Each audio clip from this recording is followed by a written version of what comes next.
नमस्कार, मैं हूं शशि। आइए झारखंड के टॉप 25 प्रमुख खबर जानते हैं। मुख्यमंत्री मैया सम्मान योजना के लाभार्थियों का आज से होगा भौतिक सत्यापन। झारखंड सरकार ने मुख्यमंत्री मैया सम्मान योजना में पारदर्शिता लाने और केवल पात्र महिलाओं तक ही लाभ पहुंचाने के लिए बड़ा कदम उठाया है। सरकार के संज्ञान में आया है कि कई क्षेत्र में भुगतान संबंधी दिक्कतें सामने आ रही है। इसके बाद विभाग ने फैसला लिया है कि योजना का लाभ ले रही महिलाओं की पात्रता की दोबारा जाँच की जाएगी। जांच में अपात्र पाए जाने पर संबंधित लाभार्थियों का नाम सूची से हटा दिया जाएगा। महिला बाल विकास एवं सामाजिक सुरक्षा विभाग ने राज्य भर में योजना के लाभार्थियों का भौतिक सत्यापन कराने का निर्देश जारी किया है। इस संबंध में सभी जिला के उपायुक्तों को आवश्यक दिशा निर्देश भेज दिए गए हैं। बता दें कि 11 से लेकर 18 मई तक पंचायत और वार्ड स्तर पर भौतिक सत्यापन होगा। इसके बाद 19 से लेकर 24 मई तक रिपोर्ट संकलन और अपात्र लोगों को नोटिस भी भेजा जाएगा। 25 से लेकर 27 मई तक मृत, अयोग्य और अनुपस्थित लाभार्थियों की अंतिम सूची तैयार कर पंचायत भवन और अंचल कार्यालय में चिपकाना भी होगा। वहीं 29 मई तक आपत्तियों के निराकरण के बाद अंतिम रिपोर्ट जिला मुख्यालय को भेज दिया जाएगा। सरना धर्म कोड को लेकर सड़क पर उतरा आदिवासी अधिकार मंच। अपनी धार्मिक पहचान और संवैधानिक अधिकारों की रक्षा के लिए आदिवासी अधिकार मंच झारखंड ने रविवार को राजधानी में धरना प्रदर्शन किया है, जुलूस निकाली और सभा भी की है। प्रदर्शन की शुरुआत विश्वकर्मा मंदिर गली से निकले एक विशाल जुलूस के साथ हुई, जो कि मेन रोड होते हुए अल्बर्ट एक्का चौक पर सभा में तब्दील हो गया। बता दें कि अल्बर्ट एक्का चौक पर धरना प्रदर्शन किया और मंच ने जनगणना प्रपत्र में आदिवासी सरना धर्म कॉलम को शामिल करने और बैंकिंग सहित सभी सरकारी दस्तावेजों में इसे अनिवार्य बनाने की मांग की है। हर हाल में जनगणना प्रपत्र में आदिवासी सरना धर्म कॉलम को शामिल करने की हुंकार भरी गई। इस दौरान मंच के राज्य संयोजक सुखनाथ लोहरा ने केंद्र सरकार पर निशाना साधते हुए कहा है कि आज़ादी से पहले आदिवासियों के लिए पृथक धार्मिक कॉलम मौजूद था, जिसे अब राजनीतिक लाभ के लिए छीना जा रहा है। एसएससी जीडी कांस्टेबल परीक्षा में पास करवाने वाले सोल्वर गैंग के 6 गिरफ्तार। एसएससी जीडी कांस्टेबल परीक्षा 2026 में छात्रों को पास करवाने के लिए सोल्वर गैंग हाईटेक साजिश का रांची पुलिस ने खुलासा किया है। सटीक सूचना के आधार पर रांची पुलिस ने सीआईडी और इंडियन साइबर कोऑर्डिनेशन सेंटर की सहायता से 6 अभ्यर्थियों को भी गिरफ्तार किया। बता दें कि रांची के सिटी एसपी पारस राणा ने रविवार को बताया कि एसएससी जीडी कांस्टेबल 2026 परीक्षा की प्रथम पाली की परीक्षा centre the futurist online examination centre पर परीक्षा के दौरान लैब 1 के कुछ कंप्यूटर सिस्टम के मॉनिटर में सिस्टम का क्रैश अपने आप चलने की सूचना प्राप्त हुई थी। उक्त सूचना स्थानीय पुलिस को और प्रतिनियुक्त परीक्षा नोडल पदाधिकारी को भी दी गई। सूचना प्राप्त होते ही रांची पुलिस की ओर से सहायक पुलिस अधीक्षक कोतवाली के नेतृत्व में कई टीम गठित कर विभिन्न विभागों ने समन्वय स्थापित करते हुए परीक्षा सेंटर के सेंटर सुपरिटेंडेंट और सेंटर आईटी हेड के साथ 6 अभ्यर्थियों के विरुद्ध सुखदेव नगर थाना में मामला दर्ज कराया गया है। झारखंड मौसम 13 और 14 मई को तेज बारिश और वज्रपात का अलर्ट। झारखंड की राजधानी रांची समेत राज्य के कई जिलों में 13 और 14 मई को मौसम का मिजाज बिगड़ने की संभावना है। मौसम विभाग ने राज्य के विभिन्न हिस्सों में गर्जन के साथ बारिश, वज्रपात और तेज हवा चलने की चेतावनी जारी की है। मौसम विभाग के अनुसार इस दौरान 50 से लेकर 60 किलोमीटर प्रति घंटे की रफ्तार से तेज हवा चल सकती है। संभावित खराब मौसम को देखते हुए मौसम विभाग ने ऑरेंज अलर्ट भी जारी किया है। मौसम विभाग की ओर से बताया गया है कि 13 मई को रांची, खूंटी, सिमडेगा, गुमला, लोहरदगा, पूर्वी सिंहभूम, पश्चिमी सिंहभूम, सरायकेला खरसावां, रामगढ़, बोकारो, धनबाद और जामताड़ा जिले में बारिश और वज्रपात होने की संभावना है। वहीं 14 मई को भी इन जिलों के अलावा दुमका में भी खराब मौसम का असर देखने को मिल सकता है। पलामू में शादी के मंडप से दुल्हन फरार। पलामू के बरवाडी थाना क्षेत्र के बेतला गांव में शुक्रवार की रात उस वक्त सनसनी मच गई जब सीताराम भुइयां की बेटी जयमाल से ठीक पहले अपने ही शादी के मंडप से अचानक लापता हो गई। बता दें, गढ़वा के रमुना से आई बारातियों की खुशियां पल भर में तनाव और सन्नाटे में बदल गई। जैसे ही दुल्हन के गायब होने की खबर फैली, वर पक्ष आक्रोशित हो उठा और बिना शादी के वापस लौटने की जिद करने लगा। स्थिति को बिगड़ता देख दोनों पक्षों के बड़े लोगों ने सूझबूझ दिखाई। आनन फानन में तय किया गया कि दूल्हे की शादी दुल्हन की छोटी बहन से कराई जाएगी। इसके बाद छोटी बहन ने बड़ी बहन की जगह मंडप में कदम रखा और रस्में पूरी होने के बाद दूल्हा उसे ही विदा कराकर अपने साथ ले गया। इधर दुल्हन के लापता होने से गुस्साए परिजनों ने संदेह के आधार पर चपरी निवासी एक युवक को बेतला में बंधक बना लिया है। मामले की गंभीरता को भांपते हुए बरवाडीह पुलिस ने गुप्त सूचना के आधार पर त्वरित कार्रवाई की और युवक को सकुशल मुक्त कराया है। झारखंड में बढ़ते अपराध को लेकर भाजपा के हेमंत सरकार पर हमला। झारखंड में बढ़ते अपराध और बिगड़ती कानून व्यवस्था को लेकर भारतीय जनता पार्टी ने हेमंत सोरेन की सरकार पर गंभीर आरोप लगाए हैं। भाजपा के प्रदेश प्रवक्ता प्रतुल शाहदेव ने रविवार को कहा है कि राज्य में अपराध का ग्राफ लगातार बढ़ता जा रहा है और सरकार प्रशासनिक स्तर पर पूरी तरह विफल साबित हो रही है। प्रतुल शाहदेव ने राष्ट्रीय अपराध रिकॉर्ड ब्यूरो के 2024 के आंकड़ों का हवाला देते हुए दावा किया है कि प्रति लाख आबादी पर हत्या के मामले में झारखंड देश में शीर्ष पर पहुंच गया है।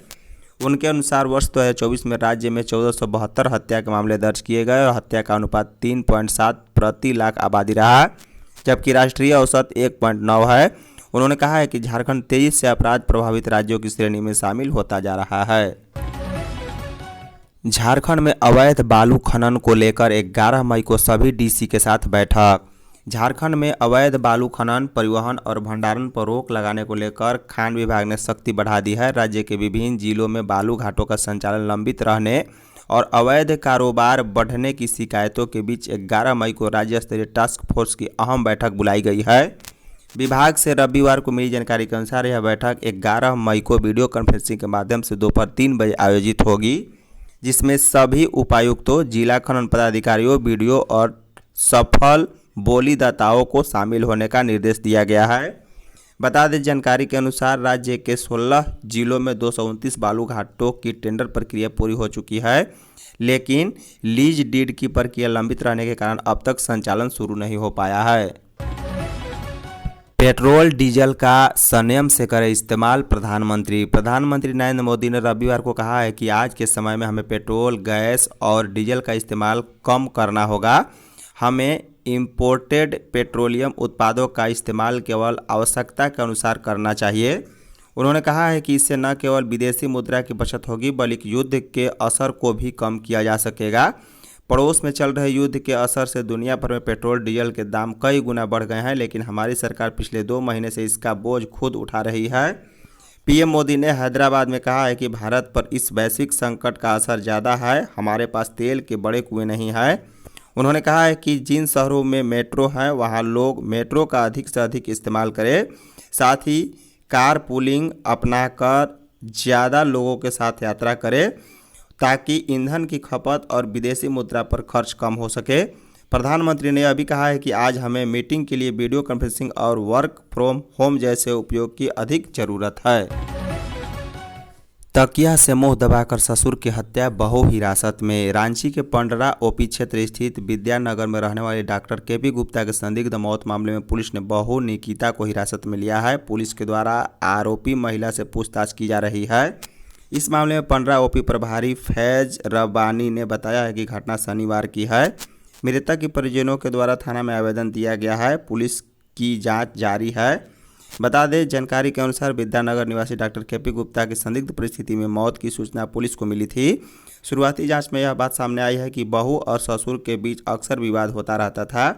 घटना के वक्त घर में कहासुनी इतनी बढ़ गई कि आवेश में आकर बहू ने बेड पर सोए अपने ससुर पर हमला कर दिया और तकिए से उसका मुंह दबा दिया, जिससे दम घुटने के कारण बुजुर्ग की मौके पर ही मौत हो गई है।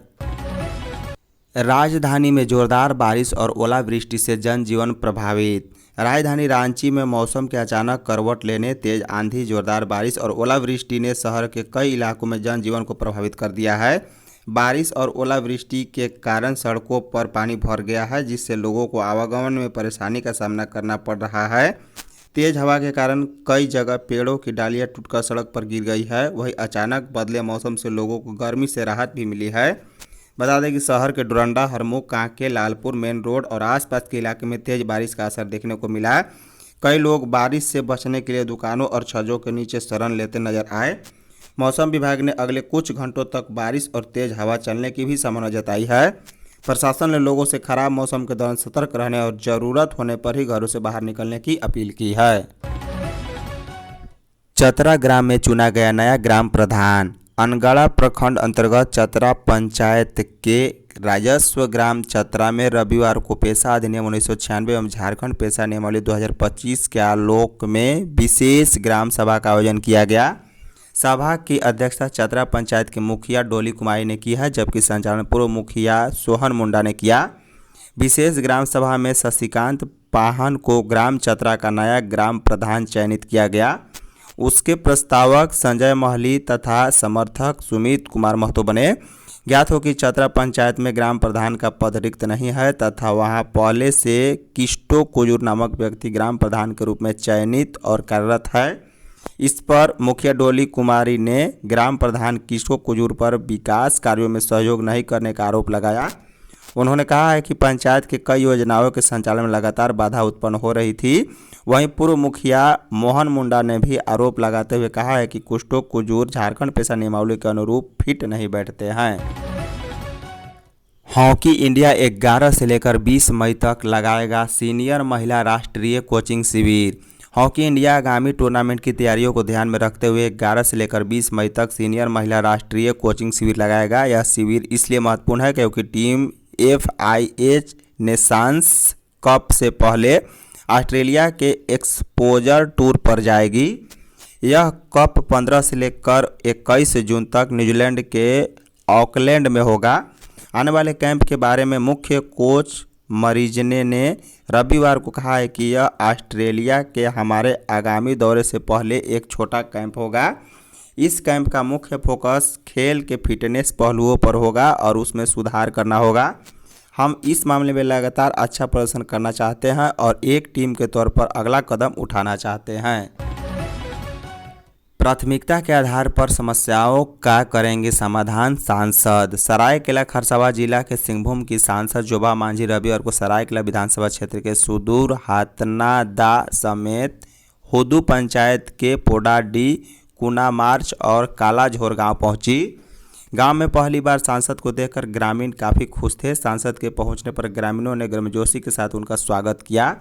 इस दौरान ग्रामीणों को सांसद को गांव की मूलभूत आवश्यकता से अवगत कराया और उसके समाधान की मांग की। ग्रामीणों ने सांसद को ज्ञापन सौंपते हुए पेयजल, बिजली, सड़क, उच्च शिक्षा के लिए हाई स्कूल एवं +2 की पढ़ाई की सुविधा बहाल करने, स्कूलों में शिक्षकों की कमी दूर करने जैसी मांगें रखी है। ग्रामीणों की समस्या जानने के बाद सांसद जोबा मांझी ने कहा है कि गांव की समस्याओं को जानने के लिए ही वह सुदूर इलाके आई हैं। यहां के ग्रामीणों ने जो भी समस्या उनके समक्ष रखा है उनके समाधान के लिए हर संभव प्रयास करेंगी। ग्रामीणों को संबोधित करते हुए सांसद ने कहा है कि उनकी कोशिश रहेगी कि साल में एक बार जरूर हुदू पंचायत का दौरा करें। उन्होंने कहा है कि उनकी प्राथमिकता ग्रामीणों की समस्याओं का समाधान करना है। उन्होंने कहा है कि किसी को भी कोई आवश्यक कार्य हो तो फोन पर या मिलकर बात कर सकते हैं। जमशेदपुर डिमना लेक रिसोर्ट से सेक्स रैकेट का भंडाफोड़, 3 गिरफ्तार। जमशेदपुर शहर के पिकनिक स्पॉट डिमना लेक से सटे बोडाम के गेरुआ इलाके में रविवार को भारी बवाल हुआ है। स्थानीय ग्रामीणों ने गुप्त सूचना के आधार पर लेक व्यू रिसोर्ट में चल रहे देह व्यापार के अड्डे पर धावा बोल दिया। इस औचक कार्रवाई में ग्रामीणों ने 3 जोड़ों को आपत्तिजनक स्थिति में पकड़ा है, जबकि एक जोड़ा मौके पर भागने में सफल रहा। ग्रामीणों का आरोप है कि पिछले 6 महीने से इस रिसोर्ट में लग्जरी गाड़ियों का आना जाना असामान्य रूप से बढ़ गया था।